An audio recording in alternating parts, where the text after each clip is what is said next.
Très chers amis, c'est magnifique, Baruch Hashem, qu'on peut se rejoindre pour étudier la Torah, c'est extraordinaire. Surtout de votre côté, des gens qui travaillent tellement dur pendant la journée. Et Baruch Hashem, on prend de son temps de repos pour venir étudier la Torah. On ne s'imagine pas la grandeur du salaire qu'Akadosh Baruch Hu prépare à chacun de nous. Et alors, bien sûr, le cours est enregistré, mais chacun peut poser des questions au milieu. On peut me couper la parole, il n'y a pas de problème. On peut me contredire. Tout est permis. Sauf tous les coups sont permis. D'accord. Donc, alors, étant donné que Baruch Hashem, on prend, après quand même un an, presque un an et demi, le cours prend une nouvelle tournure. Alors, je voulais consulter déjà Baruch Hashem, les fidèles du cours, pour savoir quel genre de cours on pourrait prendre dans une pièce Baruch Hashem si reposante et à côté de la maison. Bien sûr, pour aujourd'hui, j'ai préparé un petit sujet sympathique, un sujet qui n'est pas trop compliqué, un sujet qui est très enrichissant pour les connaissances de chacun d'entre nous, beaucoup de mots très importants sur tout ce qui concerne la synagogue, et Bezrat Hashem qu'on finira avec une très belle histoire, avec un grand message pour chacun d'entre nous. Donc, Baruch Hashem, bienvenue tout le monde. Moi je pense que comme Baruch Hashem, tu vois, on est pas mal à venir toutes les semaines, et que c'est quelque chose que je pense pas que quelqu'un d'entre nous fait, en tout cas moi je le fais pas, c'est que je sens pas que j'ai une heure par semaine que j'étudie la Gemara, et je pense que c'est très important de le faire. Très important. Donc la seule manière de pouvoir le faire, c'est de avec ton aide, parce qu'il faudrait qu'on commence une Gemara depuis le début, et qu'on la continue, Je sais c'est quoi tes consonnes. C'est exactement. Tes consonnes, ça va être, il y en a qui viennent cette fois-ci, il y en a qui viennent pas cette fois-ci. Non. Mais si on fait pas comme ça, tu vois, c'est comme si on vient dans le cours, mais on n'est pas complètement involved. Ça fait aussi que si tu nous mets pas un peu, si tu nous attrapes pas et tu ne mets pas les menottes, aussi on va se sentir. Ok, il n'y a pas de problème. Ok, très bien, d'accord. Donc c'est ça. Donc en fait, j'entends deux choses. Déjà Gemara, ok. Et à part Gemara, c'est aussi, il faut que ce soit du début jusqu'à la fin. On commence. Mais attends, il faut que tu saches une chose. Les pages de Gemara, chaque page, c'est magnifique. Maintenant, il y a certaines pages que pas tout le monde peut comprendre. Il y a des sujets qui sont très profonds, des qui sont moins profonds. Donc, si tu veux de A à Z, il n'y a pas de problème. Après, tu auras des semaines où... Ça ne veut pas forcément dire de A à Z. Ok, mais bon, commencez du début, très bien. Tout le monde est d'accord? Jonathan, cher ami, cofondateur. Jonathan, c'est le cofondateur. Le vocabulaire de la Gemara, ouais. Alors notre cher Daniel, toi tu vas encore plus loin. Tu dis, c'est non seulement Gemara, mais il faut aussi apprendre à étudier. Non seulement apprendre le sens du texte, mais aussi apprendre à étudier. Bien sûr. Alors il faut savoir une chose, que pas tout le monde a la même allure, pas tout le monde a la même au même niveau. Si c'était la même, ok. C'est à toi d'être patient. Alors, il n'y a pas de problème. Donc si vous, ok, donc on va essayer déjà ce qu'on va essayer de faire, on va essayer de conjuguer toutes les tendances. D'un côté, on va étudier Dagmara, ça c'est sûr. De l'autre côté, on va de temps en temps, quand il y a des mots clés, des mots qui reviennent sans arrêt, on va les souligner comme ça. Quand on les reverra, on s'en rappellera. Et bien sûr, on commencera un sujet du début jusqu'à la fin. Bezrat Hashem, d'ici la semaine prochaine, je trouverai le sujet approprié, la fin, la Gemara appropriée. Et entre-temps, pour aujourd'hui, on va commencer. Voilà, j'ai en fait. Ce serait bien d'étudier aussi la paracha de la semaine. Ouais, il y a personne qui ça au moins on ne commit pas, ça au moins on ne signe pas de contrat pour faire toute la Paracha de la semaine, c'est magnifique. Ça c'est le top. Parce qu'en même temps, on a le devoir de la lire au moins une fois dans la semaine. Oui, deux fois en hébreu et une fois en araméen. Bien sûr. Alors comment on fait? Comment on fait? Il faut 2 cours par semaine, avec plaisir. Ok, regarde. Je pense qu'on va déjà étudier maintenant. Après, vous attachez à tout ce qu'il y a, le repas qui va arriver. Et puis après, tout le monde sera là, on pourra encore plus élaborer le sujet. En tout cas, on va prendre la première page. On se trouve dans la Masechet Brachot, la page Dalet Amoudbet. Donc vous voyez, Dalet avec les 2 points, c'est Amoudbet. Hein. Alors, on va pas commencer depuis le début de la page. On va sélectionner quelques morceaux qui sont reliés avec la synagogue et la prière. Alors, Baruch Haba, Rabbi Aaron. Baruch Haba.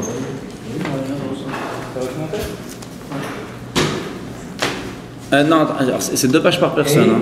C'est 2 pages par personne, j'ai pris. Donc c'est. Non, on a reçu qu'une seule. Ok, tu as reçu la Dalet. Ah, j'ai Dalet et He.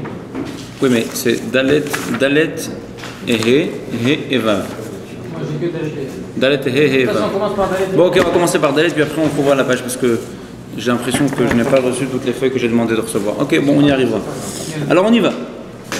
On prend la page Dalet avec les 2 points. Amar Rabbi El-Hazar. Rabbi El-Hazar nous dit, Amar Rabbi Avina. Kol ha'omer teila le David bekol yom shalosh pe'amim muftach lo shehu ben olam haba.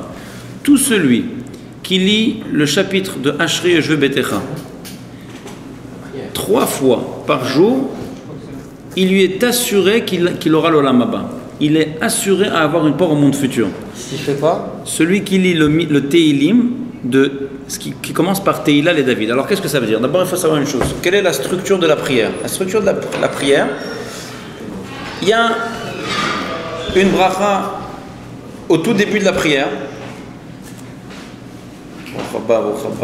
Aide à placer si tu veux. Ça va comme ça. Ça va? Vas-y. Voilà, alors tu sais quoi? Moi j'ai demandé 5 de chaque, j'ai pas reçu 5 de chaque, je peux vous dire. 2, 1, 2, 3, c'est ça 5? Ok, donc tu regardes avec lui? Sinon voilà, il y a encore un 7. Je regarde ça. Alors la prière, comment elle est construite la prière? La prière, vous allez voir, elle est construite comme ça. Il y a une bracha au début, une bracha au milieu, une bracha au début de Psuké des Zimra. En fait, il y a plein de Teilim. À partir de Ashrei Yoshvei Betecha jusqu'à Hallelujah, Hallelujah Bekodsho, c'est des Teilim. C'est les Teilim qui se suivent. Il y a Baruch Shamar, c'est la première bracha. Ishtabar, c'est la dernière bracha de Psuké des Zimra. Après, il y a Yotzer Or Borech Osher, c'est la première bracha du Kriyat Shema. Et juste avant la Amida, Baruch Ata Hashem Ga'al Israël, c'est la fin de ce qui s'appelle Birkot Kriyat Shema, les brachot de Kriyat Shema. Maintenant, il faut savoir une chose. Ça commence la première? Baruch Shamar. Baruch Shamar, c'est une bracha. D'accord? Maintenant, le premier Teilim qu'on lit pendant la prière, c'est le Teilim Ashrei Yoshvei Betecha. Alors vous allez ouvrir le Teilim, vous allez chercher dans tout le Teilim, un Teilim qui commence par Ashrei Yoshvei Betecha, il n'y en a pas. On n'a pas Teila les David. Voilà. Il n'y a pas de Teilim qui commence par la phrase Ashrei Yoshvei Betecha. C'est un pasouk avant. Et c'est encore plus que ça. Après, qu'est-ce qui est marqué? Ashram Shekachalo, Ashram Shehashem Elokav. Ça aussi, il n'y a aucun Teilim qui commence par ce verset. En fait, ce qui s'est passé, c'est que le Teilim lui-même, c'est Teila les David, et ainsi de suite. Maintenant, on a rajouté 2 psukim qui ne sont pas reliés à ce chapitre-là, pour 2 raisons. Le pasuk Ashrei Yoshvei Betecha Od Yalelu Chasera. Qu'est-ce que ça veut dire en français qu'on traduit? Heureux celui qui est assis, Yoshvei Betecha, qui est assis dans ta maison. Pourquoi on rajoute ce verset-là? Parce qu'il y a une halakha qui nous dit qu'il est interdit de rentrer en tempête à la choule, faire ta prière et t'en aller. Il faut venir à la synagogue et se préparer mentalement, c'est fou que se préparer à qui on va prier, à qui on va parler. Dans l'ifnemi ataomet, c'est-à-dire qu'on n'a pas le droit de rentrer en catastrophe. On rentre, on met les téphilines et on s'en va. C'est interdit. Et c'est pour ça que le premier verset, c'est Ashrei Yoshvei Betecha. Ça veut dire quoi Yoshvei? Celui qui est assis dans ta maison. Quand tu es assis, ça veut dire que tu t'installes, tu prends ton temps. Donc c'est une mitzvah de prendre son temps quand on vient à la synagogue, au moins avant la prière. Avant la prière, il faut s'asseoir et prendre son temps de penser, de se dire qu'est-ce que je veux faire. Je suis un homme normal. Un homme normal, il ne parle pas tout seul. Donc si je parle, c'est que je ne suis pas tout seul. Je suis en train de parler avec quelqu'un. Avec qui je veux parler? Avec Dieu. C'est quoi Dieu? Dieu, c'est le créateur du monde, donc celui qui me donne la vie chaque instant. Même si ça prend 3 minutes, mais la prière, elle a des ailes. C'est marqué dans la Kabbalah, dans le Tanya, c'est aussi rappelé, que quand notre prière, elle monte au ciel, uniquement s'il y a l'amour et la crainte d'Hachem. Si c'est une prière qui est faite avec un sentiment. Une prière qui est faite sans sentiment, c'est comme un oiseau sans ailes. Et elle ne monte pas vers Hachem. On raconte qu'une fois le Baal Shem Tov, il devait venir, il est venu dans une ville, et c'était connu que les gens de cette ville, c'était des gens qui ne servaient pas Dieu avec ferveur. Ils faisaient les choses parce qu'il fallait les faire, mais ils n'étaient pas vraiment imprégné de ce qu'il faisait. On lui a demandé de rentrer à la synagogue, il a dit je ne peux pas rentrer à la synagogue. Il dit pourquoi? Il dit cette synagogue elle est remplie de prières. Alors les gens de la ville, ils ont cru que c'était en fait c'est un compliment. Mais en réalité, une fois qu'il est parti, il a expliqué que comme c'est des gens qui font la prière sans aucune préparation, sans sentiment, donc les prières, elles sont restées dans la synagogue, elles n'ont pas traversé le plafond. Et donc une synagogue remplie de prières, c'est pas un compliment, c'est un défaut. Donc c'est pour ça que c'est très important de se conditionner à la prière. Dès qu'on rentre à la synagogue, il faut d'abord prendre 2 minutes à se poser des questions clés. Est-ce que je suis un homme normal? Oui, du moins j'espère. Un homme normal, il ne parle pas tout seul. Donc, pour qui je dis tous ces mots-là? Et c'est ça, le verset Ashrei Yoshve Betecha. Yoshve Betecha, c'est pour souligner le fait qu'on doit être assis dans la maison d'Hachem. Ok? Donc là, on a compris déjà pourquoi on a raccommodé un verset qui n'est pas relié avec le Tehillah et David. Tehillah et David, il ne commence pas par Ashrei. Donc Ashrei d'abord, c'est pour nous souligner le fait qu'on doit être assis à la choule avant de commencer la prière. C'est clair? Tout le monde est d'accord? Ouais, vas-y. Question. Nickel. Ce matin, je suis allé à la prière, ok? Oui. J'avais exactement, c'était soit je vais à la prière, soit je ne vais pas à la prière, j'avais exactement de 7h35 à 8h00. C'était exactement, c'était soit je fais la prière à la maison, c'était ça, soit je peux aller à la prière, je peux écouter la Hamida, la Kedusha et tout ça, je peux voir le Sefer, mais je suis sorti juste après le Sefer. Je suis venu au milieu de la prière, j'étais pas là en premier. J'étais là peut-être même un des derniers, ok? Mais je suis resté 25 minutes et je suis parti. Je suis venu au milieu et je suis parti bien avant la fin. Oui. Et c'était soit ça, soit j'aurais ni écouté Kaddish, soit j'aurais rien écouté. Qu'est-ce qui est mieux? Ça. D'après moi, c'était ça, parce qu'au moins être 20 minutes à la prière que d'être 0 à la prière et que de faire la prière tout seul. Mais, comme tu dis, c'est pas comme si tu rentres, tu as le temps et tu sors. Alors il faut savoir une chose, que c'est comme, en fait c'est une question qui est très générale, c'est une très bonne question ce que tu demandes. Mais ça m'est arrivé ce matin. Des gens ça que ça me... Bah oui, tu vois, Hachem il t'envoie la réponse au chiot. C'est que, en réalité, on peut se poser la question, qu'est-ce qui est plus important? De prier avec Minyan et de sauter à la moitié de la prière? Parce que des fois quelqu'un il arrive en retard à la synagogue, d'accord? Alors il y a des halakhot qui disent, quand tu arrives en retard à la synagogue, tu rejoins le Minyan où ils en sont. Donc c'est-à-dire en fait il va sauter à la moitié de la prière.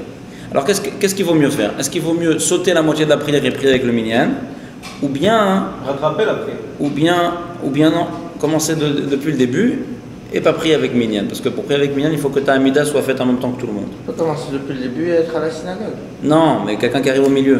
Mais tu peux commencer au milieu, dans 2 minutes, ils commencent la amida. Mais tu peux commencer. Qu'est-ce que tu fais? Est-ce que tu sautes et tu commences avec l'amida? Je fais ma prière. Ok, alors sache que certains vont te dire que non, il y a le prestige de prier avec minyan, il faut prier avec minyan. Et la Kedusha avec eux, on ne peut pas la faire? La Kedusha, bien sûr que la Kedusha, tu peux la répondre même si tu ne pries pas avec eux, tu peux faire la Kedusha. Mais ici, qu'est-ce qui prévaut? Est-ce que c'est la prière avec le minyan qui prévaut ou c'est la prière entière? La prière, non, avec le minyan. Qu'est-ce que tu dis, Daniel? Alors regardez, quand on regarde le Shulchan Aruch nous parle de l'importance de prier avec minyan. Oui. La possibilité de prier le matin en lettres ou prier avec minyan, on peut en lettres. Tout seul. Ok. Alors il faut savoir une chose. On croit que la prière, c'est juste de demander ce qu'on a besoin. Mais en réalité, la prière, c'est le marteau qui forge notre caractère de la journée. Quand on se réveille le matin, c'est comme un fer qui est rouge, d'accord, et qu'on peut le former, on peut le façonner de la façon qu'on a envie. Quand je te réveille le matin, d'accord, t'es frais.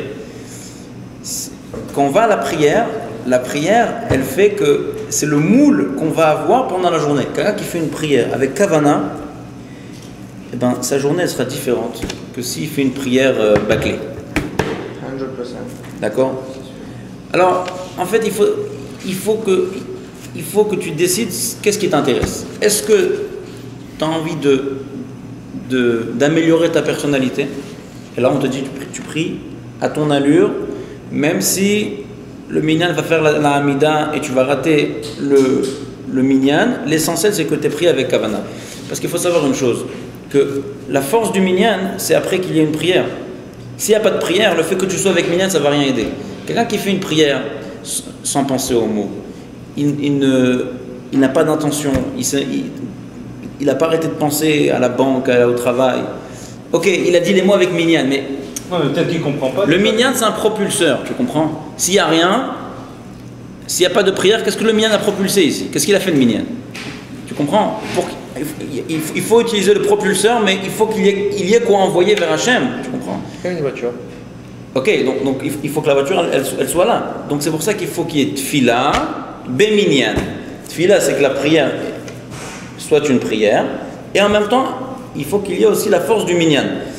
Donc la meilleure des choses, c'est évidemment de devenir le plus tôt possible de faire les deux, qu'il y ait une prière comme il se doit, et en même temps minyan.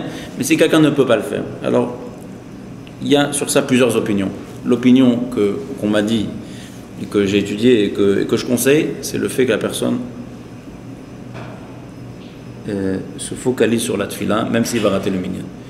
Parce que quand on prie comme il se doit, à la fin, la personne s'habitue à prier comme il faut, et tôt ou tard, il viendra plutôt à la synagogue.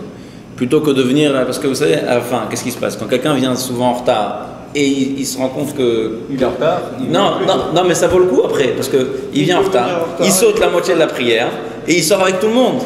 Et à la fin, la personne, le Yetzer Hara de la personne, des fois lui dit, tu sais quoi? Satisfaction. Mais c'est bien, regarde, qu'est-ce que tu gagnes de venir en avance? Viens en retard. Si comme ça, tu économises la moitié de la prière. Si tu viens en retard, la personne doit s'auto-éduquer. La personne, tu viens en retard, oui, ben alors c'est pas parce que je suis venu en retard que je vais rater la moitié de la prière. Au contraire, il s'assoit, il prend les 2 minutes de méditation qu'on a vu avant, Ashri je veux betecha. Il se pose les questions, mais pourquoi je vais dire tous ces mots? Pour qui je vais les dire? Il y a des millions de gens qui ne font pas ce que je fais. Pourquoi je le fais moi? Il y a des millions de juifs aussi de gens qui ne font pas tous les gens de la rue, tu crois qu'ils s'assoient faire la prière le matin? Pas tous. Non, il y en a beaucoup aussi qui ne savent pas aussi. Comme moi personnellement, oui. Moi je ne sais pas pourquoi je mets tout le monde dans le même lot, mais moi personnellement, je ne parle pas l'hébreu, je comprends un petit peu. Il n'y a aucun problème. Je ne comprendrai pas, mais je sais que je vais lire. Alors il faut savoir une chose. Akadosh Baruch Hu, il regarde le cœur. Si le cœur est là, alors la prière, elle monte et elle est très chérie aux yeux d'Hachem. Le cœur, toi aussi, tu peux le faire même si tu ne comprends pas la prière. Comment tu peux mettre ton cœur dans ce que tu ne comprends pas? C'est avec la préparation qui précède la prière. Le fait de savoir avec qui tu vas parler, de dire que je vais parler maintenant, j'ai une occasion qui est magnifique. Le fait de parler avec le roi des rois, le créateur du monde, le créateur de l'univers. Et donc la personne, on raconte qu'une fois... Oui, pardon, mais c'est trop facile. Là. Pourquoi c'est trop facile? Parce que ça nous pardonne pas du fait que par exemple ce soir après ce show on peut rentrer prendre la traduction du livre de la prière. C'est évident, mais même Lionel aussi est d'accord qu'il faut toujours, aujourd'hui grâce à Dieu, il y a des sidéromes qui sont traduits en plusieurs langues, mais il pose la question pour demain matin. Il sait que ce soir il ne va pas se mettre à étudier toute la prière en français. Donc pour demain matin, comment faire? Pour demain matin, chacun d'entre nous doit prendre les 2 minutes de Ashri Betecha. Il faut les 2 minutes. Donc là, ça c'est déjà le premier mot qu'on étudie dans la Gemara. En tout cas, on continue. Après, on rajoute un deuxième passage. Je vais dire une histoire, mais il t'a coupé. Oui, je vais dire l'histoire. On raconte qu'une fois, il y avait le Harizal. On est venu lui dire que la prière de Moshke, le juif qui s'appelait Moshe, est plus importante elle était plus importante que sa prière à lui. Et donc le Harizal s'est dit, il faut absolument que je vois c'est qui ce Moshe. Et donc il a demandé au ciel de lui dire où il habite, c'est qui cette personne. Et jusqu'à qu'il a trouvé, il s'est rendu compte que c'est un homme extrêmement simple, très simple, que à peine s'il savait lire en hébreu, et c'est même pas sûr qu'il comprenne ce qu'ils disent. Et donc, il a posé la question, il a dit, dis-moi, comment tu as fait ta prière? C'était Motsei Kippour. Donc il a dit, comment tu as fait ta prière Kippour? Il a dit, vérité, Kodarav, j'ai très honte. Et moi, la seule chose que je connais, c'est les 10 premières lettres de l'alphabet. Et donc, qu'est-ce qu'il faisait toute la fête? Toute la fête de Kippour, il était debout, il se tenait sur ses poings, il ne s'est pas assis. Il s'est mis le plus en face du Aaron Kodesh, Aaron, et il disait à Kadosh Baruch Hu, je ne sais pas lire. Et moi, ce que je sais, c'est Aleph, Bet, Gimel, Dalet, He, Vav, comme ça, tous à voix basse. Et toute la journée, il a répété ces 10 lettres-là. Et il a dit qu'Akadosh Baruch Hu prend ces lettres que je connais et fait de ça tous les mots que j'aurais dû dire, et que ces mots-là soient acceptés devant toi en ce jour de Yom Kippour.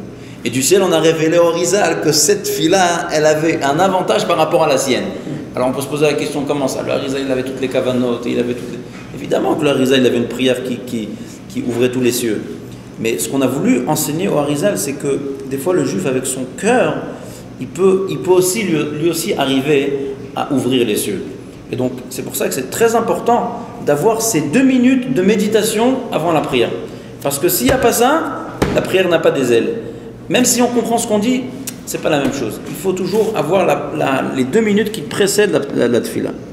Maintenant, on va arriver au vif du sujet. C'est marqué dans la Gemara. Celui qui lit 3 fois le Teilim d'Ashri et Jve Betecha par jour, il est assuré d'avoir le Olam Haba. Muftach lo shesh lo Olam Haba. Et d'ailleurs, c'est pour cela qu'on rajoute le 2e verset. Ashri ha'am shekachalo, Ashri ha'am she'Hashem Elokav. Et donc, c'est quoi les 2 premiers versets qu'on a rajoutés? C'est Ashri Jve Betecha, donc on a dit une fois le mot Ashri. Ashri Jve Betecha odialu chasela.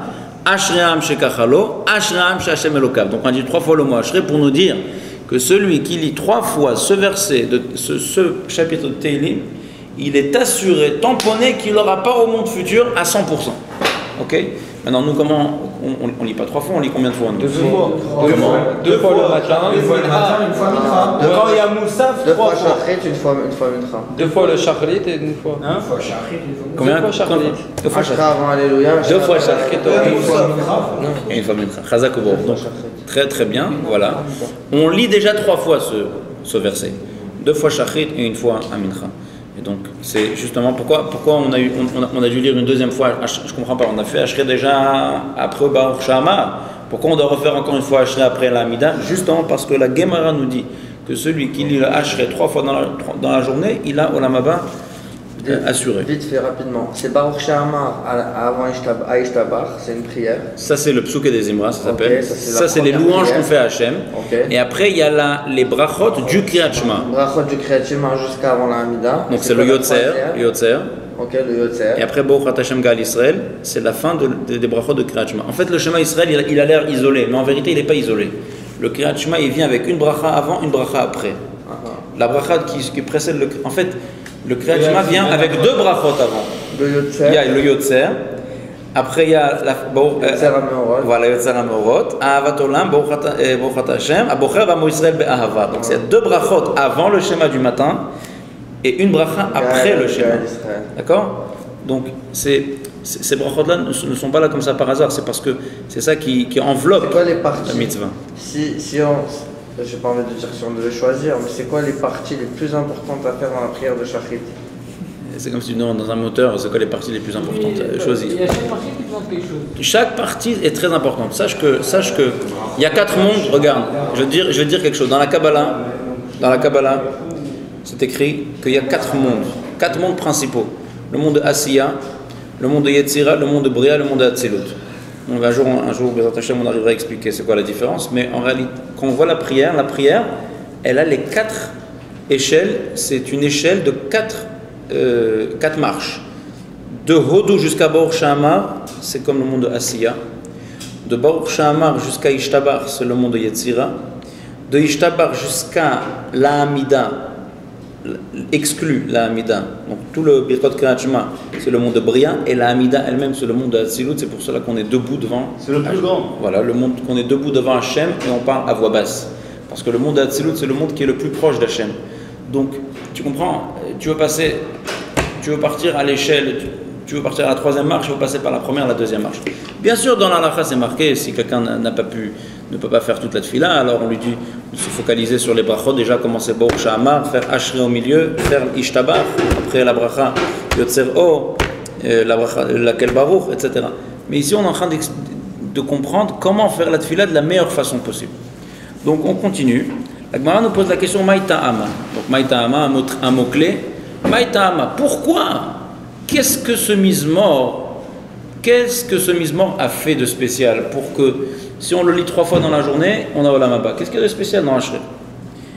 Il est Mamishum Datia Be'alef Bet.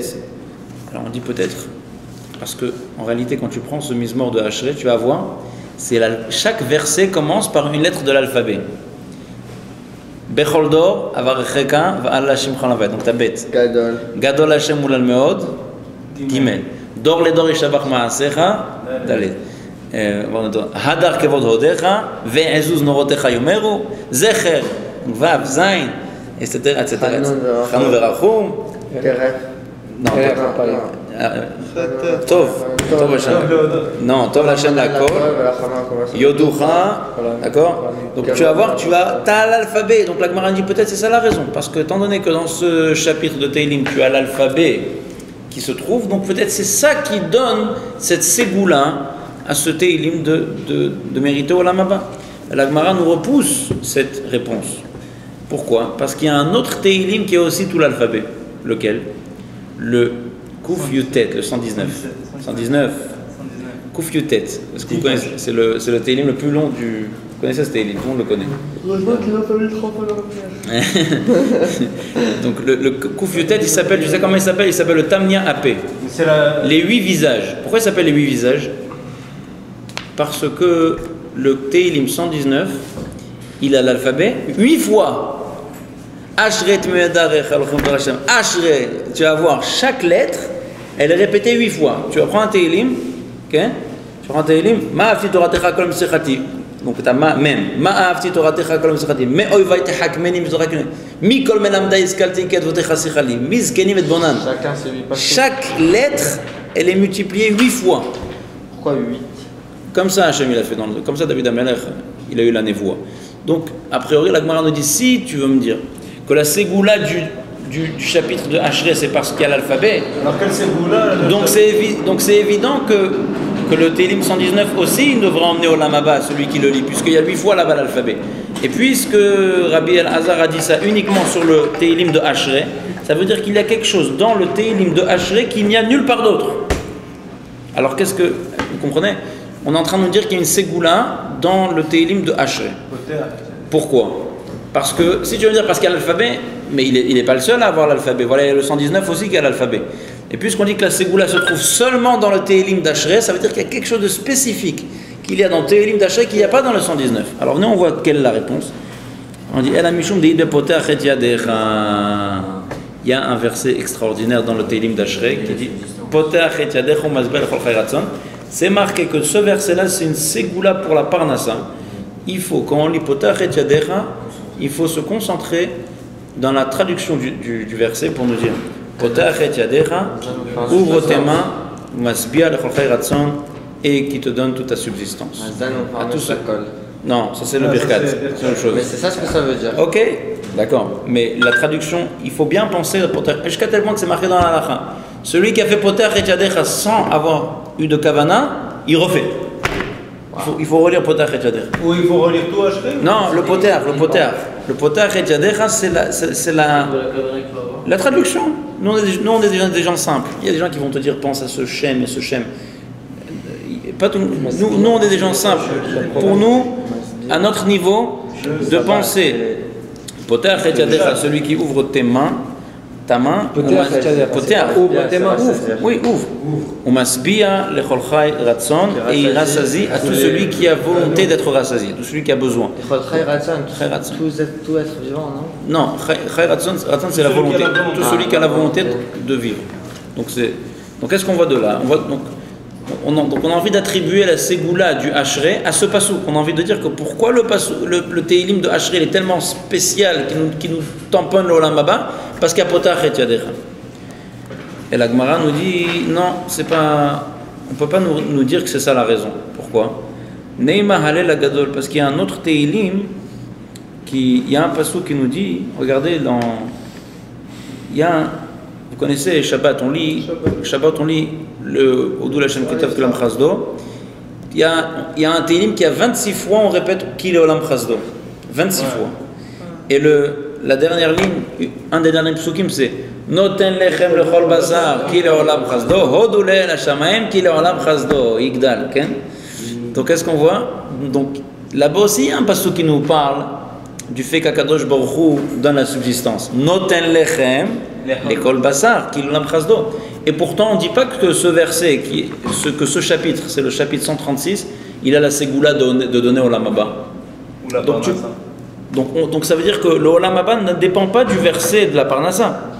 Donc même dans le chapitre d'Ashrei, je vais dire que le Olam Haba qui vient, si on lit 3 fois Ashrei, c'est pas parce qu'il y a un verset de la Parnassa. Parce que si c'était grâce au verset de la Parnassa qu'on reçoit le Olam Haba, alors le chapitre 134 aussi, il a le verset qui donne. de Noten Lechem Il y a Lechol Basar. l'effort physique en plus peut-être. Comment? Celui d'ouvrir les mains. Tu veux dire que c'est parce qu'on ouvre les mains qu'on a. Tout le monde le fait. Donc c'est un minag qui est chez les Séfaradim, mais chez d'autres, ce minag n'existe pas. Je pense qu'il est chez les Ashkenazim. Mais la Gemara va maintenant nous répondre, va nous dire une chose. C'est vrai. Tu sais quoi? La Gemara va nous répondre une réponse. En fait, la Gemara va combiner les deux réponses. Qu'est-ce qu'elle va dire? La Gemara elle va dire, tu sais quoi? Qu'est-ce qu'il y a de tellement spécial dans le Teilim de Ashrei Betecha? Il y a les billettes et il y a les... Il y a, non, pas les billets. Il y a l'alphabet et il y a le potach et yadecha. L'alphabet tout seul n'est pas suffisant pour donner l'Olam Haba, parce que tu vois bien que le 119 il a aussi l'alphabet et on ne dit pas qu'il y a l'Olam Haba. Le potach et yadecha n'est pas une raison suffisante pour donner l'Olam Haba, puisque tu vois bien que le 134 il a aussi Noten Lechem Lechol Basar. Donc quelle est la raison pourquoi le Ashrei Betecha a cette ségoula? C'est parce qu'il a les deux attributs. Il y a tout l'alphabet qui se trouve, et il y a aussi la bracha le potach et yadecha. Et maintenant la Gemara va nous attaquer en nous disant, il y a une lettre qui n'apparaît pas dans le Ashrei Betecha. Quelle lettre? Pourquoi le même. Hein, le zayin? Non, il y est. Bien sûr qu'il y a. Sadik? Le Noun. T'es sûr? Le noun il n'y est pas. Comment t'as... Ça va, t'es bien tombé. Ni Adjel. T'as tombé. D'accord? Comment c'est écrit? Il y a... donc il y a... il y a... non, avant, non, le kaf. Kvod Malchutra Yomeru, Kevod, non, Karov c'est... Kvod Malchutra Yomeru, après t'as Léodia, t'as le Lamed, Léodia, Livne Adam, Kevurota, après t'as Malchutra, le même, Somer. Waouh. Tu entends ou pas? Rouven, j'explique ce que tu as voulu dire. Tu dis Malchutra comme la vie. C'est lui qui explique. T'as raison. T'as Malchutra, comme la vie, c'est le même. Oui? Après t'as... Et après, à la place de passer au Noun, tu passes au point, au sommaire. Alors, il est pas... donc dans le Hachri, il n'y a pas tout l'alphabet. Et la Gemara va nous répondre qu'en fait, Hachem a fait exprès de ne pas mettre le Noun dans le Hachri. Il y a combien de lettres en hébreu? 24. 26? Non, il y a 22. 22. Trav bet. Ça fait 21. Non, 22 plus même Sophie. Non, si tu rajoutes aussi les... Même Sophie. T'as même Sophie, t'as Tzadik Sophie, t'as Noun Sophie, t'as Noun Sophie. Hein, pardon? Pourquoi le Noun il enlevé? Alors, Chazak, Rouven il pose la question que la Gemara nous parle maintenant. Comment se fait-il qu'on a enlevé le Noun? Pourquoi le Noun on a enlevé? Qu'est-ce qui se passe? Alors, il faut savoir parce qu'en fait, le Noun fait allusion à un pasouk qui est très dur à traduire. Ça veut dire qu'il a existé mais qu'il a été enlevé? Il y a un pasouk, je veux dire un pasouk. Le pasouk il apparaît, vous savez, dans cette Gemara qu'on a, en bas, vous voyez en bas là, en bas à gauche, il y a des petits versets et c'est les psukim. Des fois la Gemara ne marque pas les psukim en entier. Si on va voir un pasouk en entier, la Gemara des fois elle marque seulement 3 mots du pasouk. Tu veux voir le pasouk en entier, tu regardes en bas. Prenez en bas le pasouk qui commence par le chet. Vous voyez, il y a chet. C'est la deuxième des grandes lignes dans les psukim. Nafla. Nafla lotosifkum betulat Israël. Nicha aladmata en mekima. C'est un pasouk de Amos qui nous décrit comment la nation juive est tombée avec la destruction du Beth Amikdash. Nafla, elle est tombée. Lotosifkum betulat Israël. Elle ne se relèvera plus. La jeune fille d'Israël. Nicha aladmata en mekima. On l'a abandonnée sur sa terre. Personne ne la relève. Et donc c'est un pasouk qui est extrêmement dur. Et par quoi ce pasouk commence? Par le Noun. Donc on n'a pas voulu faire d'allusion à ce pasouk-là. Et donc on l'a enlevé du Hachré, on enlève le Noun pour dire que on n'admet pas une chose pareille.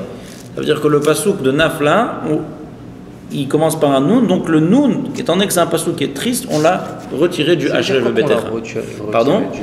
Maintenant, pardon? Ça veut dire quoi qu'on l'a retiré? Non, Kadosh Baruch Hu, il a dans la prophétie de David Hamel, pour écrire le Télim, il lui a dit de ne pas mettre le Noun, parce que le Noun, ça représente ce verset qui parle de Nafla. C'est possible qu'ils ont livré le. Mais d'où il sort le passouk Nafla? C'est possible qu'ils ont livré le cours de là-haut. On n'a pas commandé à boire. Si, aussi. Hein? Ah non, ils m'ont dit qu'ils allaient me rappeler. Hein. Ok, très bien. T'as compris? Qui me rappelle. Nafla, non, c'est un passouk. On a voulu enlever le noun, pourquoi? Pourquoi Hachem a enlevé le noun? Parce que le noun fait allusion à ce passouk qui est très triste. Et comment on voit que Akadosh Baruch Hu a fait référence à ce passouk-là? Parce que c'est quoi la traduction de ce passouk? C'est Nafla, elle est tombée. Oui? Et c'est quoi le passouk qui commence par sa mère? Somech Hashem l'école Hanoflim Vezokef lechol hakefufim. Donc ça veut dire qu'Akadosh Baruch Hu, il n'a pas écrit le passouk qui commence par le Nun, mais il a quand même remédié. Parce que le passouk qui commence par le Nun, c'est le passouk de la chute, Nafla. C'est quoi ce sommet? Somech Hashem l'école Hanoflim. Dieu aide à relever tous ceux qui sont tombés. Mais ça c'est une belle phrase d'encouragement. Bien sûr, Somech Hashem l'école Hanoflim. Ça ne veut pas dire pardonner. Non, Soleach. Soleach c'est pardonner. C'est Somech Halav. Sommer, ça veut dire se reposer. Se reposer quand tu veux dire. Compter sûr quelque part, oui. Sommer Hashem lechol hanoflim. Akadosh Baruch Hu, il relève tous ceux qui sont tombés. Donc on voit bien que le Samer, il remédie le Nun qui n'existe pas. Et là, la Gemara va nous finir ce sujet avec un pirouche magnifique. Il y avait quelqu'un, un grand rave, lorsqu'il lisait ce passouk qui nous parle de la chute d'Israël, il le ponctuait d'une façon que tout le sens du passouk est inversé. Venez, regardez le passouk là, le passouk Chet. Comment je l'ai lu? En bas. Nafla. Comment je l'ai lu? Nafla, elle est tombée. L'otosifkum betulat Israël, elle ne se relèvera plus, la jeune fille d'Israël. Nitchalad matel mekima, elle a été abandonnée sur sa terre, personne ne la relèvera. Alors regardez, il y avait un très grand rave. Pardon? Pourquoi la jeune fille? Pourquoi le temple c'est? Betulat Israël, on parle. Là, c'est la non mariée. Voilà. La quoi? Quand on veut parler du. Pardon? J'entends pas quoi? Bétoula, ça veut dire vierge. Oui. Maintenant, lorsque on arrive à ce passouk-là, alors il y avait Bemaharav, c'est en Eretz Israël. Comment on ponctuait ce verset?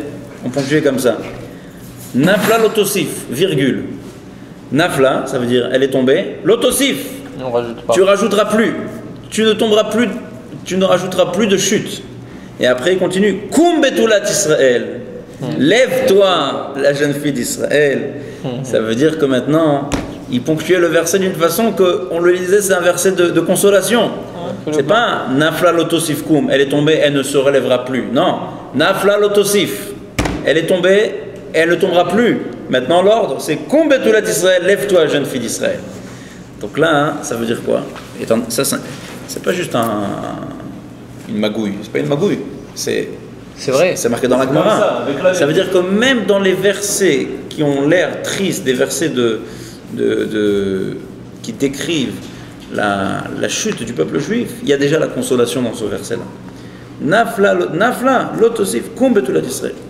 Donc là, c'était justement une analyse sur le Hachrei Jeu Betecha, qui nous dit que celui qui lit le Hachrei 3 fois dans la journée, il a son Olam Haba qui est assuré.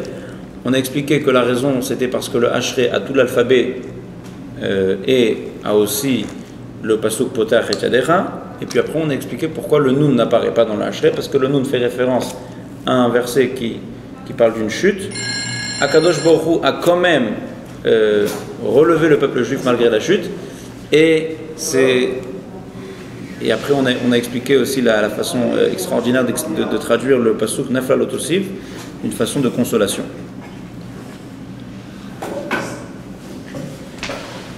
Mais on n'aurait pas pu dire aussi que même s'il aurait fait rentrer ce passouk là-bas, le passouk d'après il se fait remonter. Khazak, très bonne question. Mais pour ne pas ouvrir la bouche à la chute, Akadosh Baruch Hu n'a pas voulu parler de chute. Tu sais, des fois on dit, qu'est-ce qui vaut mieux? Vaut mieux, chas v'shalom, être malade et guérir, ou bien ne pas parler de la maladie du tout. Et donc, d'ailleurs, on dit, tu sais que dans la Kabbalah c'est marqué que quand on mange les matzot le soir de Pessah, le premier soir ça renforce la émouna, le deuxième soir ça renforce la refoua, la guérison. Le premier soir c'est pour donner la force à la émouna, et le deuxième soir c'est pour donner la force à la guérison. Et pour donner beaucoup de refoua, beaucoup de force. Alors pourquoi l'ordre n'est pas inversé? Pourquoi c'est pas le premier soir la refoua et le deuxième soir la émouna? Et la réponse elle est parce que Akadosh Baruch Hu, s'il aurait parlé de refoua, ça veut dire qu'il y a eu d'abord une maladie. Et après, on doit guérir. Il faut d'abord avoir la émouna. Par contre, maintenant, l'ordre, c'est quoi? C'est que d'abord, on a la émouna. Quand on a la émouna, la refoua, elle est inclue dans la émouna. Donc, on ne parle pas de maladie ici. C'est pas qu'on est tombé malade et qu'on s'en est sorti. Donc, c'est pour ça que le pasouk, nous, n'apparaît pas pour nous dire qu'Akadosh Baruch Hu, dans ce chapitre-là, il ne veut même pas allusionner l'idée de la chute, Chas v'shalom. Et lequel? Nafla? Amos. C'est pas David, un des prophètes. Non. C'est un des prophètes qui a décrit la destruction du Beth Amikdash. Amos, tu vas voir, c'est dans le Tréassa, c'est dans les 12. Il y a 12 petits prophètes comme Yoël, Sphania, c'est des petits versets. Et donc là-bas, il y a le Amos. Il y a un message qui est extrêmement... Est-ce qu'il y a un nom pour la collation? Est-ce qu'il y a un nom, un Elu Nishmat, un Srout, On peut faire pour... non? Bien sûr. Pour message. Bien sûr. Bien sûr. T'as froid? C'est non, mais dehors, il fait très froid. Ah, d'accord. Sérieux? Ouais. Très froid, il va commencer à pleuvoir. Là, c'est moi ou c'est Maisonnat? Monsieur ou Maisonnat, monsieur? C'est normalement, si tu prends 2, c'est le mot. C'est avec vous pour là. Oui. C'est pas mal. Il n'y a pas tiré. Moi, je conseille de faire un mot aussi. Même si tu manges 2, il passe pas. Yeah. Tu manges ça, tu cuis ça. Thank you. Moi aussi, je faisais la même chose. On sait que les Bnei Israël, ils étaient 40 ans dans le désert, n'est-ce pas? Pourquoi ils étaient 40 ans dans le désert? Parce que, comme ils ont parlé la Shonara sur le peuple, sur Eretz Israël, donc Akadosh Baruch Hu les a fait tourner 40 ans. Parce qu'ils ont envoyé les Raguelim. La même chose. Parce qu'ils ont envoyé les espions.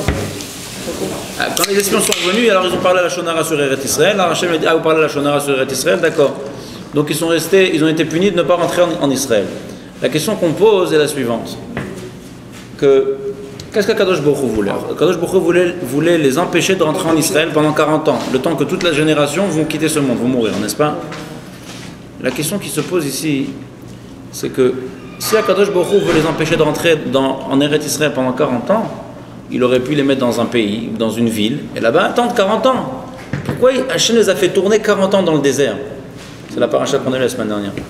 Et là, il y a une réponse extraordinaire qui nous dit qu'en fait, le désert, ça représente les forces du mal. Parce que la Gdusha, si tu veux traduire la Gdusha par une certaine définition, Gdusha, ça veut dire donner. La Gdusha, ça donne. Comme on dit à Kadosh Baruch Hu, Ve'ata mechaye et kulam. Et toi, tu fais vivre tout le monde. Ça veut dire qu'Akadosh Baruch Hu, il donne. La Gdusha, c'est donner. Amen. J'attends, il y a des assiettes, hein, si tu veux. La Gdusha, c'est donner. Est-ce que le désert, il donne quelque chose? Il donne rien du tout. À part des serpents et des scorpions, il donne rien du tout. Donc le désert, ça représente l'impureté. Maintenant, Hachem voulait que les Juifs emmènent le Mishkan avec la Kedusha qu'il y avait dans le Aaron, dans le désert, et comme ça, ils ont affaibli les forces du mal pour toutes les générations à venir. C'est-à-dire que si aujourd'hui on a encore la force de faire des mitzvot et le Yetzer Hara ne peut pas nous combattre si facilement que ça, c'est parce que les Juifs dans le désert pendant 40 ans, pas pour moi. Moi je suis là pour parler, pas pour moi. L'chaim. Kadosh Baruch Hu bénit chacun d'entre vous, que Kadosh Baruch Hu bénisse, que dans une grande tzlacha extraordinaire dans votre parnassa, dans votre vie familiale, construire la famille, attacher à la bonne santé, et qu'Akadosh Baruch Hu fasse que tous vos désirs du bon côté se réalisent de façon la plus facile, la plus rapide. Et Mashiach tout de suite, Amen.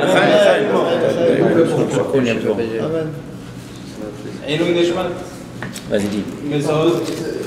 Mesad ben David et Michal. Batester.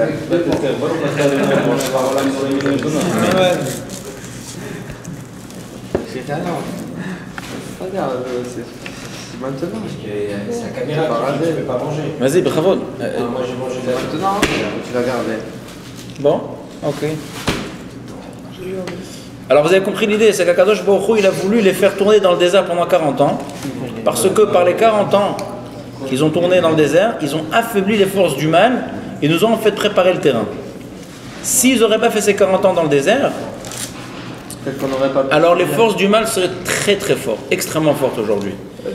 Et donc qu'est-ce qu'on apprend de là? On apprend de là que même quand Dieu punit, il punit, en réalité c'est une punition, mais dans cette punition il y a beaucoup de bien, il y a du bien énorme, il y a un bien énorme. Pour apprendre. Pas seulement pour apprendre. La punition, regarde, Hachem aurait pu les prendre, il aurait pu les mettre quelque part dans un coin, qu'ils attendent 40 ans là-bas. Akadosh Baruch Hu a voulu qu'ils aient purgé leur punition, mais en se faisant du bien. Pourquoi? Parce qu'Akadosh Baruch Hu, c'est du bien. Il n'y a pas de mal qui sort du bien. Il n'y a que du top. Comme Dieu c'est du bien, il n'y a que du bien qui sort du bien. Donc chacun d'entre nous, des fois dans la vie, on a parfois certaines épreuves, on voit des fois de l'obscurité. Il faut savoir qu'il y a une grande lumière. Dans les plus grandes obscurités, il y a des très grandes lumières. Et il faut juste avoir du bitachon. Plus on a foi en Dieu, plus on se dit qu'il y a de la lumière dedans, plus Hachem va nous montrer la lumière. Donc tout ça c'est relié avec ce qu'on a commencé à parler, que la tefila doit commencer par une méditation. La méditation nous permet de s'élever et de parler à Hachem. Pas de dire juste des mots en l'air, de s'élever et de parler à Hachem. Donc, qu'Akadosh Baruch Hu fasse que notre filote soit acceptée, Bezrat Hachem, et que du bien concret et visible. Il y a du bien tout le temps, mais il faut que le bien soit visible, Bezrat Hachem. Ce serait bien si on pouvait avoir un 8 aussi, puisqu'on est déjà dans une synagogue, on est déjà 8. Ouais, un job. Appel d'année. Il manque que deux. Ah bah oui. Et en plus on a une synagogue juste en haut. C'est possible qu'ils font le cours. Je sais pas à quelle heure ils finissent le cours. Quel cours? Il y a des cours? Il y a un cours de Tania en anglais de Rav. Parce qu'en général, il voulait aller vérifier après. Je l'ai pas vu, non. Juste mon numéro de téléphone. Ouais. Ouais. Peut-être que. Vous connaissez Rabbi David, pas David, Haddad de France. Non. En Israël, oui.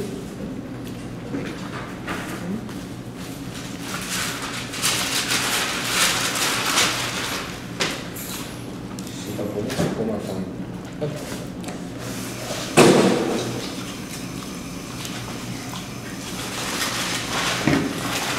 J'ai envoyé un texte. Je vais vous raconter une histoire. Hein. Oui. On l'a envoyé, pardon. Pardon, merci. Il y a un très grand Rav qui est toujours avec nous aujourd'hui, Baruch Hashem, qui habite en Israël, Rav Yekutiel. C'est un Rav qui est une très grande sommité, un très grand gaon. Il écrit des livres, beaucoup de livres. Et comment il s'appelle? Rav Yekutiel Farkash. Et c'est un Rav sa spécialité, c'est les lois de la pureté familiale. Il a écrit des livres que tout le monde étudie. Et c'est un grand gaon. Alors il raconte qu'en 1979, il a eu malheureusement une fille qui est née, et après quelques semaines, elle a quitté ce monde. Elle n'était pas en bonne santé. Et le médecin qui s'est occupé de sa fille, c'était donc en Israël, un médecin qui n'était pas religieux, mais il a vu chez ce médecin qu'il avait vraiment une très grande ferveur à s'occuper de ce bébé. Jusqu'à tel point qu'il raconte que le médecin ne laissait pas les infirmières faire les piqûres, etc. Lui-même voulait faire tout le travail. Et il s'est mis vraiment jour et nuit au chevet de cette petite, il voulait la sauver. Mais Akadosh Baruch Hu a décidé que cette petite a fini sa mission, elle niftaret. Après les 7 jours de Shiva, il est parti voir, donc le médecin dans son bureau pour le remercier pour tout ce qu'il a fait pour sa fille. Il lui dit que de l'argent, je ne peux pas t'en donner parce que j'en ai pas. Mais par contre, ce que je voudrais te donner ce qu'Hachem m'a donné à moi. Hachem m'a donné le savoir, je voudrais partager avec toi mon savoir. Alors le docteur il a regardé, il a dit qu'est-ce que tu veux faire? Il dit je veux étudier avec toi de la Torah. Torah, c'est ça. Il sait pas ce que c'est. Il dit Kabbalah. Il dit ah Kabbalah bien sûr, avec plaisir. Viens chez moi une fois par semaine, je t'invite dans ma résidence privée, on va étudier ensemble la Kabbalah. Et donc ce docteur, c'était un docteur qui était reconnu en tout Israël. C'était un homme extrêmement influent. Aujourd'hui il est niftar déjà, mais à l'époque c'était un homme qui était très très connu. Et voilà Rav Yekutiel qui venait une fois par semaine étudier Tania avec ce médecin. Il raconte que des mois sont passés et ils n'ont pas décollé de la préface. Pourquoi? Parce que chaque fois qu'ils s'asseyaient avec lui, ça débouchait sur des débats, sur des questions sur la religion, des questions sur Akadosh Baruch Hu. Ils n'avançaient pas. Mais bon, c'était des cours très intéressants parce qu'il y avait toujours des arguments. Il racontait que des fois même sa femme, elle se mêlait. Et une fois même sa femme, elle s'est mêlée. Ils ont eu un débat pendant 6 heures d'affilée. 6 heures, ils n'ont pas arrêté de parler. Et à la fin, la femme, elle a dit mais moi, je suis bien comme je suis, je n'en veux pas, je suis très bien comme je suis. Arrêtez, monsieur le rabbin. En tout cas, il raconte que c'était vraiment des cours très, très vivants.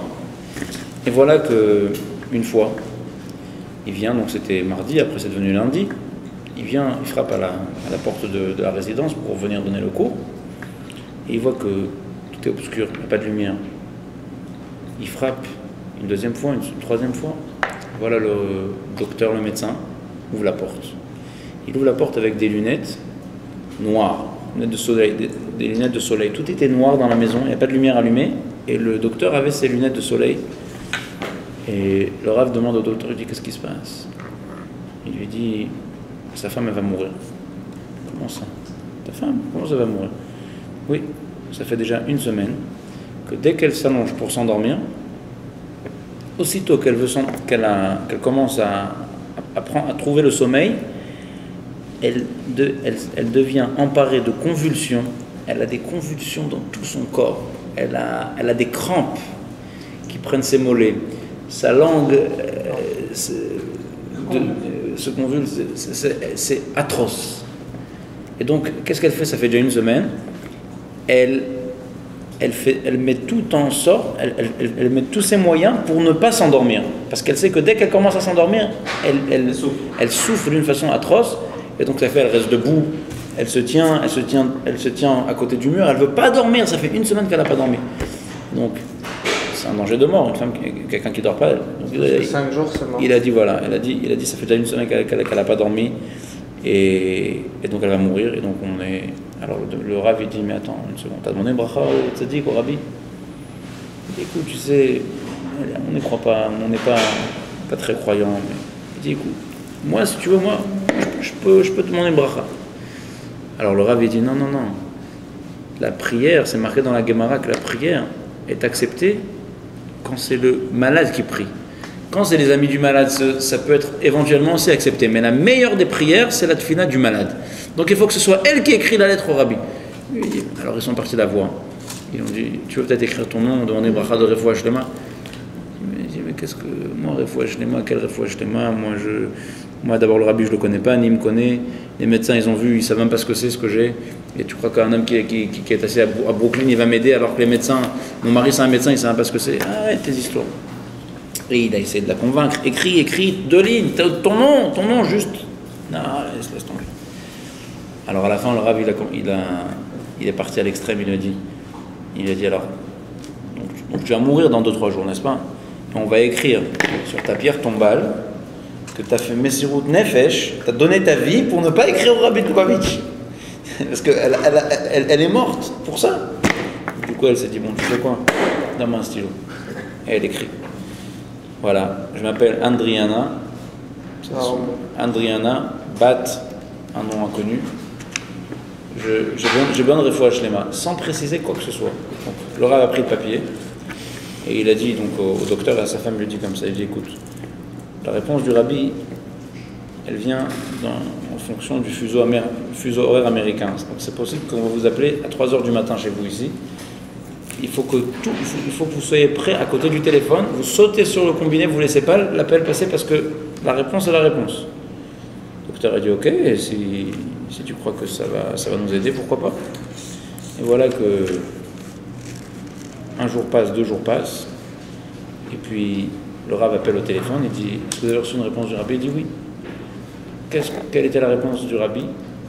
Zehirut bekashrut achila ushtia azkira latzion. Être méticuleux sur la kashrut de la nourriture et de la boisson, je mentionnerai votre demande auprès du tombeau de mon beau-père. Voilà, c'était une ligne. C'était le secrétariat du Rabbi qui a appelé. Ça veut dire quoi être méticuleux? Ça veut dire que si manger cachère. Non, on ne fait pas du business. C'est pas si ça s'arrange alors on mange cachère. Elle va mourir. Non, maintenant. Manger cachère, être méticuleux. Alors qu'est-ce qui s'est passé? Le Rabbi dit mais c'est ça. Alors c'est évident. Donc il est venu les voir à la maison et la femme qui était à bout de force, il dit alors ça veut dire quoi? Il veut dire qu'on n'a pas le droit de manger du khazir. D'accord? C'est quoi khazir? On n'a pas le droit de manger aussi des crustacés, d'accord? Ok, mais alors on va s'arrêter là, d'accord? On mange plus de ça, on mange plus du crustacé, on mange plus du cheval, on mange plus de lapin. Ok, c'est ça la cacheroute? Il dit mais non madame, la cacheroute il faut faire le lait, il y a la viande, il faut avoir deux vaisselle, il faut attendre les heures à l'intervalle. Il dit mais attends, moi il dit c'est la réponse du Rabbi, il faut l'accomplir et tu verras, ça va bien se passer, tu vas avoir la bracha. Et voilà que ça va. Franchement, c'est pas le tachri. Je vais le manger et c'est dommage. C'est kashrut, achila ushti à 100%. Prenez et mangez. Et voilà qu'est-ce qui se passe. Le docteur, le médecin, il dit tu sais quoi? Installe-moi un nouveau lavabo et on va faire ce qu'il faut faire. On n'a rien à perdre de toute façon. C'est un homme qui avait tous les moyens qu'il lui fallait. Et donc le Rav qui envoie une équipe de jeunes Bachorim qui viennent, ils sont venus des plombiers, des plombiers, des installateurs, ils sont venus installer un nouveau lavabo. 4 jours sont passés. Et le Rav, il avait peur d'appeler au téléphone, parce qu'après tout ce qu'il leur a fait à la maison, il ne manquerait plus qu'il appelle et qu'on lui dise qu'elle est morte. D'accord? Donc il avait peur, il a dit avec toute la émouna qu'on a, mais des fois le cœur il tremble. Et voilà qu'il compose le numéro, il appelle, allô? Comment ça va? Bien, très bien, super. Et madame, elle va bien? Ouais, ça va. Et les convulsions? Il dit, ouh, n'en parle pas. Hier, on a dormi 8 heures d'affilée ensemble, il n'y a rien eu. Et depuis ce jour-là, elle dormait toutes ses nuits, 8 heures et 10 heures et 15 heures. Elle a rattrapé toutes ses heures de sommeil, elle n'a jamais pu en ça a disparu comme c'est venu. Et donc, après, cette femme, elle a dit au Rav, elle lui dit, tu vois, ton Rabbi, il est plus intelligent que toi, parce que toi tu veux que je sois religieuse. Ton Rabbi ne m'a pas dit d'être dati, hein? Non, ça suffit de manger cachère. L'histoire n'est pas finie. Le Rav a continué à étudier avec cet homme-là pendant longtemps. Et voilà que cet homme commençait à écrire au Rabbi. Dès qu'il avait un problème, il écrivait une lettre. Une fois, cet homme reçoit une lettre du Rabbi. Et il appelle le Rav Yakoutiel, il lui dit écoute, viens m'expliquer parce que j'ai reçu plein de rachetevot, plein d'abréviations, Et donc il vient voir et il voit, c'est quoi? Le Rabbi, avant d'écrire le nom du docteur, qui s'appelait Tzvi Daniel, il lui a marqué quelques lignes d'abréviation. Et c'est quoi les abréviations? L'Ichvod, Ish Yere Elokim, Avatik Vachassid, l'homme pieux, l'homme juste. Ish Yere Elokim, l'homme craignant du ciel, craignant Hachem. Vatik Vachassid, Nirbad Venaale, honorable. Vraiment des mots qu'on dit, qu'on marche sur des rabbanim, mais à la fin c'est marqué docteur Tzvi Daniel, non, qui se fait appeler aussi docteur. Il se fait aussi appeler docteur. Ça veut dire que c'est vrai, son titre c'est homme craignant le ciel, et qui se fait appeler aussi docteur. Ah, donc là le docteur il dit mais je comprends pas pourquoi j'ai reçu plein de lettres du Rabbi, il m'a toujours juste marqué docteur. Comment ça se fait que dans cette lettre que je reçois maintenant, je reçois toute 3-4 lignes de titres qu'on donne à des rabbanim? Donc là le Rabbi lui dit toi dis-moi c'est quoi ta question, dis-moi toi ce que tu as fait pour que le Rabbi t'écrit tout ça. Il dit mais j'ai rien fait. Et il voit qu'il hésite un peu, Il dit, dis-moi, raconte, qu'est-ce que t'as fait? T'as dû faire quelque chose. Si t'as reçu une lettre avec tous ces titres honorifiques, c'est sûr que t'as dû avoir quelque chose. Il dit, écoute, je vais dire la vérité. La semaine dernière, ma femme, la première fois qu'elle est partie au mikvé de sa vie. Elle est partie au mikvé, et une fois qu'elle est arrivée là-bas, on lui a dit, est-ce que tu as fait tout ce qu'il fallait faire, le processus avant, parce qu'une femme, elle doit être sûre qu'elle peut aller au mikvé. Elle dit non, elle dit, moi je suis venue parce qu'on m'a dit qu'il fallait au mikvé, donc je suis venue. On lui a expliqué qu'est-ce qu'il faut faire pour aller au mikvé. C'était pas des gens religieux? Non, pas du tout.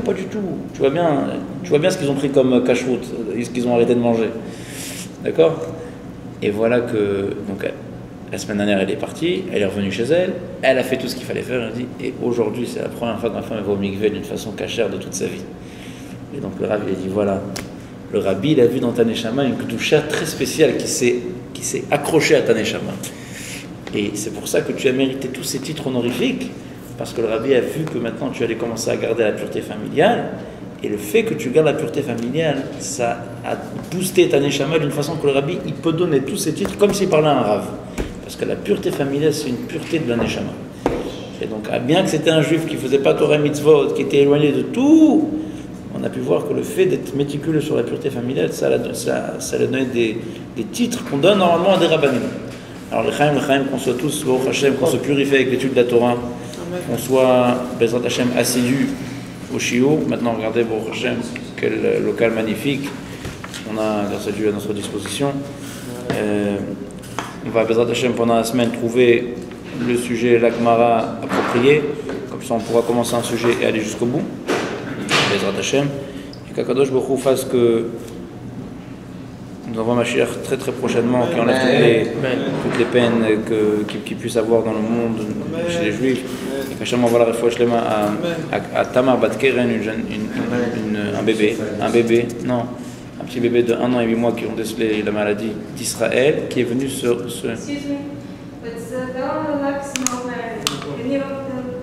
qui est venu donc qui est venu prendre la thérapie,